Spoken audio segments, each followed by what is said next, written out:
Hello guys, get ready because in this video I'm going to show you how to fix high system storage in Narzo 80x.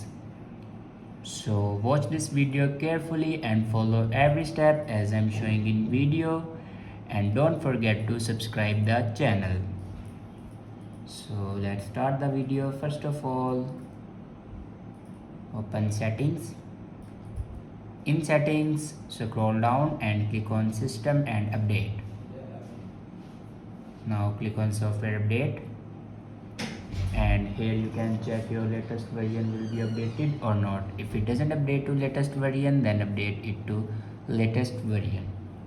After update a latest version, then go back and click on backup and reset. Now click on reset phone, and then here you can see the option reset all settings. Now click on it, and here enter your password to reset all your settings.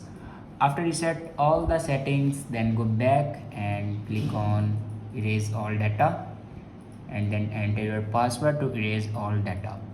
Erase all data basically means factory data reset. It will remove all the data in your device like photos, videos, documents, everything will be removed in your device.